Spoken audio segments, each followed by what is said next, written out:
Hi friends, welcome to vocab with Nikunj. और कुछ issue चल रहे थे जिनकी वजह से वीडियो नहीं बन पा रहे थे, but I am back now. और चलिए शुरू करते हैं आज का रिवीजन। आज हमने May 10 2022 के जो हिंदू एडिटोरियल पब्लिश हुआ था उसमें कठिन वर्ड्स उठाए हैं। बहुत ही इंटरेस्टिंग होने वाला है सेशन आज का।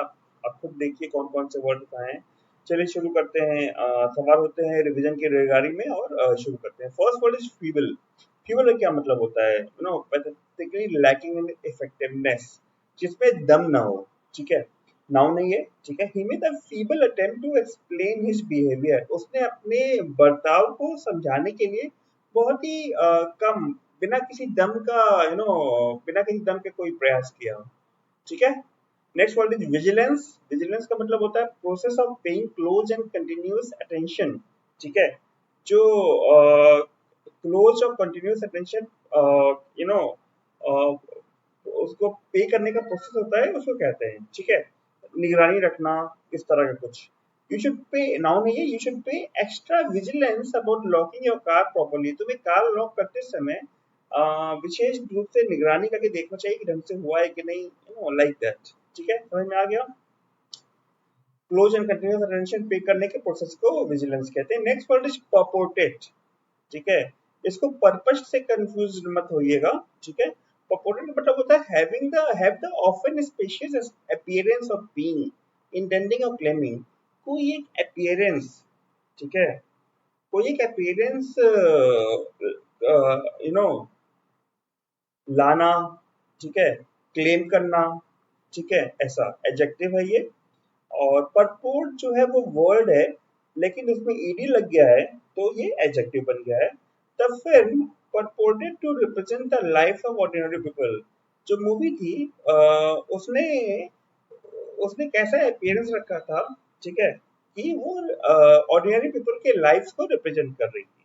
ठीक है, यहाँ पे एज अ वर्ब यूज हुआ है, लेकिन ये जो हिंदी वर्ड रियल था इसमें एज अ एडजेक्टिव यूज हुआ है। ये देखिए, परपोर्टेड फ्लैग्स ऑफ, कैसे फ्लैग्स थे? परपोर्टेड फ्लैग्स थे। ठीक है, यहाँ पे sorry I was not able to come up with a sentence which used purported as an adjective. And moving on, next word is scroll. Scroll मतलब right carelessly. ठीक है, मतलब इधर उधर कैसे पे लिख देना। ठीक है, वर्ब है। I could hardly read her childish scroll. मैं उसे जो लिखा था चाइल्डिशनेस के साथ, उसको मैं पढ़ ही नहीं पाया। ठीक है, बहुत मुश्किल से पढ़ पाया। Next word is avert. Avert का मतलब होता है prevent the occurrence of, prevent from happening, होने से रोकना। ठीक है, वर्ब है। He manage to avert the closure of the factory. वो जो फैक्ट्री क्लोज होने वाली थी उसको उसने रोक दिया। ठीक है, समझ में आ गया एवर्ट का मतलब। Next word is sympathiser. Sympathiser समझने का मतलब होता है person who agrees with and support an idea और एम। एक ऐसा आदमी जो एग्री करे, ठीक है, और एक आइडिया एम को सपोर्ट करे, सिंपैथाइज करे। ठीक है, सिंपैथी दे अपनी थोड़ी सी। तो United States south of militant nationalist Lumumba as a communist sympathiser. US country है, उसने जो मिलिटेंट मतलब कि आतंकवादी थे, नेशनलिस्ट लुमुम्बा, उनको एक कम्युनिस्ट सिंपैथाइजर की तरह देखा। मतलब जो लुमुम्बा थे वो कम्युनिस्ट आइडियाज को सपोर्ट करते थे। ठीक है, नेक्स्ट वर्ड का प्रोनाउंसिएशन है रिटोरिक। ठीक है, रिटोरिक का मतलब था high flowing style, excessive use of verbal ornamentation. आपने अगर शशि थरूर को यू नो कि सुना होगा या उनका लिखा हुआ पढ़ा होगा, तो वो बहुत ही रिटोरिक लैंग्वेज यूज करते हैं। मतलब बहुत ही हाई फाई शब्द यूज करते हैं जिनकी जरूरत शायद नहीं है, या शायद है, यू नेवर नो। नाउ नहीं है। ठीक है, what is required is immediate action not rhetoric. क्या किस चीज की जरूरत है? इमीडिएट एक्शन की जरूरत है।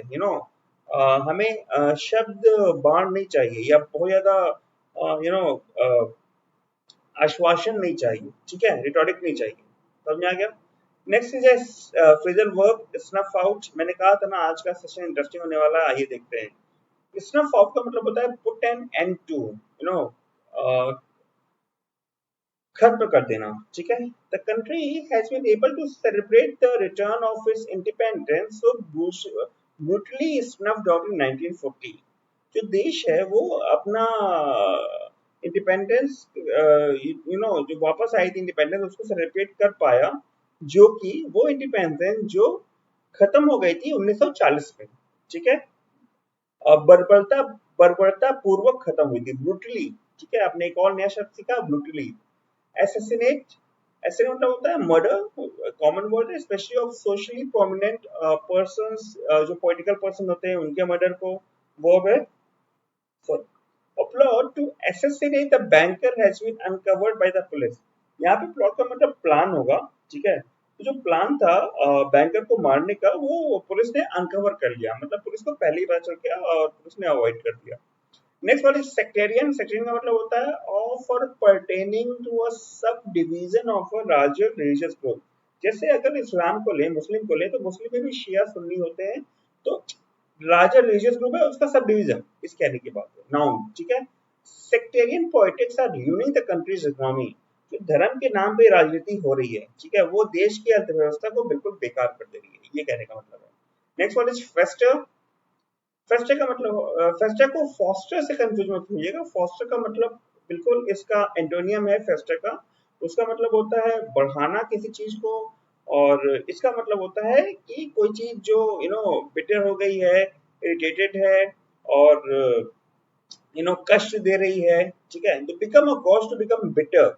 ठीक है, खट्टी मतलब बहुत अच्छा अनुभव नहीं होना, खराब अनुभव होना ऐसा। ठीक है, एक लंबे समय के दौरान। एक और शब्द है रैंकल इसके लिए, वर्ब है, दे रिजॉल्व आर्गुमेंट्स रादर देन लेटिंग थिंग्स फेस्टर। उन्होंने आर्गुमेंट जो थे, उनके विवाद थे, उनको रिजॉल्व करने का प्रयास किया। ठीक है, कर लिया, रादर देन लेटिंग थिंग्स फेस्टर, बजाय इसके कि वह चीजों को और खराब होने देते। ठीक है, नेक्स्ट वर्ड रेफरेंडम। कश्मीर में अब बहुत बार बात होती है कि एक रेफरेंडम हो जाए, क्या होता है, और popular vote by the electorate whether to approve a specific legislative act or not। तो इसका मतलब होता है कि जितने लोग हैं वहां पे उनसे वोट लेके देखा जाए, वोट लिया जाए कि ये जो एक स्पेसिफिक एक्ट है ये सही है, इसका इसको लागू किया जाए या ना लागू किया जाए। ठीक है, तो कश्मीर में जब रेफरेंडम होता है इसकी आलोचना इसलिए होती है क्योंकि जो सरकार है उसको ये हक है, वहाँ के लोगों को ये हक नहीं है, ऐसा कहा जाता है नॉर्मल जनरल में। चलिए उस झगड़े में नहीं पड़ेंगे। नाउ नहीं, they resolve argument rather. Oh I am really sorry, ये एक सेंटेंस डुप्लीकेट हो गया ऊपर वाला। ठीक है, इसका इसी पैसेज में देख लेते हैं क्या मतलब था, कैसे यूज हुआ था। ठीक है, A separatist plan to hold a referendum on Khalistan in Himachal Pradesh is lawful। एक सेपरेट जो अलगाववादी होते हैं ना, जैसे माओइस्ट होते हैं वैसे अलगाववादी होते हैं, और उनका प्लान है रेफरेंडम होल्ड करने का। ठीक है, ऑन खलकी हिमाचल प्रदेश में खालिस्तान बने कि ना बने, ये वहां के लोग बताएं। ठीक है, और ये हास्यास्पद है। ठीक है, आइए आगे चलते हैं, समझ में आ गया रेफरेंडम। चलिए, बहुत सारे वर्ड है, मजा आएगा अभी। डायस्पोरा। डायस्पोरा का मतलब होता है any scattering of people with a common origin. ठीक है, तो अगर भारतीय 4-5 भारतीयों का एक समूह या 10-12 भारतीयों का समूह अमेरिका में मिल रहा है तो उसे डायस्पोरा कहेंगे। ठीक है, people from every country of the diaspora now live in Israel. ठीक है, तो नॉट स्कैटरिंग का मतलब होता है अलग अलग होना। ठीक है, तो people from every country of the diaspora now live in Israel, इसमें डायस्पोरा की मतलब मुझे एक बार समझ में नहीं आ रही है, एक मिनट। डिस्पर्शन है, मतलब कि एक ही समूह के लोग अगर कहीं रहें उसको डायस्पोरा कहेंगे। ठीक है, चलिए सेंटेंस हम नीचे वाला देख लेते हैं क्योंकि ये बहुत ज्यादा मुझे सही नहीं लग रहा है। यहाँ पे डायस्पोरा का मतलब है they campaign among the Sikh diaspora alleging mistreatment of the community by the Indian state. वो कैंपेन करते हैं जो अलगाववादी हैं कि जो सिख डायस्पोरा है उनको, और ये आरोप लगाते हैं कि इस सिख डायस्पोरा जो कम्युनिटी है उसका मिसट्रीटमेंट हो रहा है इंडियन स्टेट के द्वारा। ठीक है, ये इसका कहने का मतलब है। आइए ऊपर चलते हैं वापस। Next word is exacerbate. Exacerbate का मतलब होता है मेक वर्स, बद से बदतर करना। वर्ब है, interfering now only exacerbate the situation. अगर अभी इंटरफेयर करेंगे, अगर अभी बीच बचाव करेंगे तो वो स्थिति को और यू नो बेकारी करेगा, ठीक है। Next one is echo. Echo का मतलब होता है से अगेन, दोबारा कहना, ठीक है। वर्ब है द हिल्स सेंड बैक अ फेंट इको। फेंट मतलब बहुत ही कमजोर सा, ठीक है। नया वर्ड सीखा आपने, फेंट। अच्छा, जब आप पहाड़ियों के ऊपर जाते हैं और चिल्लाते हैं तो आपकी आवाज आपको गूंज के वापस आती है, उसे इको कहते हैं, ठीक है। वापस कहना, दोहराना। तो ये पहाड़ियां जो थी, उन्होंने एक हल्की सी इको भेजी, हल्की सी आवाज वापस भेजी। चलिए, अगला शब्द है मोबिलाइजेशन। मोबिलाइजेशन मतलब होता है ऑर्गेनाइज फॉर अ पर्पज, कई सारे रिसोर्सेस को ऑर्गेनाइज करके रखना। फॉर एग्जाम्पल, अगर किसी पॉलिटिकल पार्टी की दिल्ली में आज रैली है, तो वो सारे लोगों को बुलाएगी अपना, और जितनी स्टेशनरी है या झंडे बैनर्स है उनको ऑर्गेनाइज करेगी, इसे मोबिलाइजेशन कहेंगे, right. It requires a mobilization of effort that normally is only achieved in war time. जो ये चीज कही जा रही है उसके लिए हमें मोबिलाइजेशन चाहिए, हमें सारे एफर्ट्स इकट्ठे करने होंगे जो कि केवल वॉर टाइम में पॉसिबल है, ठीक है। Next word is hem. L silent है यहाँ पे। हेम का मतलब होता है लीड, ठीक है, नाउन है ये। और ही वाज डिटरमाइंड, सॉरी ये आई एम रियली सॉरी, ये वर्ब है। He was determined to helm the exhibition, ठीक है। और वो डिटरमाइंड था कि एग्जीबिशन को लीड करे, ठीक है, सोच के आया था वो। इनफ्लेम, फ्लेम तो जानते हैं आप, आग की ज्वाला को बोलते हैं। इनफ्लेम का मतलब वर्ब की तरह होता है, तो अराउज और excite feelings and patience, you know, और लोगों को भड़काना या उनकी भावनाओं को उग्र करना, ऐसा कुछ। Reducing the number of staff is certain to inflame the already angry medical profession. जो अभी existing स्टाफ है उनके नंबर को घटाना, ये पक्का कर देगा, क्या पक्का कर देगा, जो पहले से गुस्सा है मेडिकल प्रोफेशनल के लोग, उनके भावनाओं को और उग्र कर देगा, बढ़ा देगा, ठीक है, और ज्यादा गुस्सा इनका बढ़ा देगा। डीलेजिटिमाइज, इसका मतलब होता है मेक अनएक्सेप्टेबल, लेस लेजिटिमेट और इलीगल, किसी भी चीज को इलीगल कर देना या अनएक्सेप्टेबल कर देना, जो स्वीकार करने योग्य ना हो, वो है। If he does not take part in the election it will delegitimise the entire electoral process.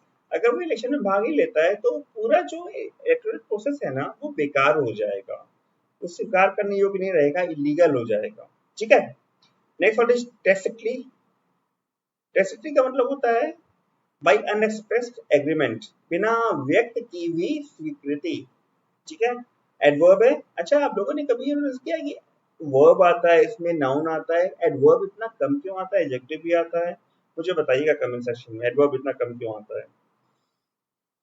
He tacitly admitted that the government had breached regulations. उसने बिना व्यक्त किए हुए बताया, मतलब कि बहुत ज्यादा खुल के नहीं बताया, बहुत ज्यादा खुल के स्वीकार नहीं किया कि गवर्नमेंट ने सचमुच में रेगुलेशंस ब्रीच किए थे, ठीक है। समझ में आ गया? अगर नहीं समझ में आया तो वीडियो दोबारा देखिएगा, होपफुली अगर फिर भी समझ में आता तो you are most welcome to write in the comment section. Flicker, flicker generally हम बल्ब के या लाइट पे करते हैं, जो लाइट ऐसे जल्दी बुझती है उसे फ्लिकर करना कहते हैं। लेकिन इस पैसेज में इसका मतलब था कि केवल एक इमोशन को फील करना। वर्ब है there was a flicker of hope in his eyes, उसकी आंखों में आशा की एक छोटी सी किरण थी, ठीक है, जिसको फील किया जा सकता था। Next last word is cohesion. Cohesion का मतलब है टेंडेंसी टू यूनाइट, ठीक है। pretty this thing, right? Clear? Tendency to unite, ऐसी टेंडेंसी जो कि सबको एक साथ रखे, ठीक है। और नाउन है। By 1990 it was clear that the cohesion of the armed forces was rapidly breaking down. 1990 तक ये क्लियर हो चुका था, स्पष्ट था कि जो टेंडेंसी थी यूनाइट होने की आर्म फोर्सेस के बीच में, कि आर्म फोर्सेस सारी एक साथ चले, वो ब्रेक डाउन हो रही थी, ठीक है, मतलब वो कम हो रही थी, बहुत तेजी से कम हो रही थी। ये था आज का सेशन, कैसा लगा, कैसे लगे आज के वर्ड्स आपको, मुझे बताइएगा। समझ आए तो वीडियो दोबारा देखिएगा, ठीक है। That's all, thank you for watching. और हाँ, मैंने हिंदू एडिटोरियल का जो जुलाई एडिशन है उसकी पीडीएफ पब्लिश कर दी है, लिंक मैं डाल देता हूँ कमेंट सेक्शन में, सॉरी डिस्क्रिप्शन सेक्शन में, आप देख लीजिएगा। चलिए, thank you for watching, bye bye.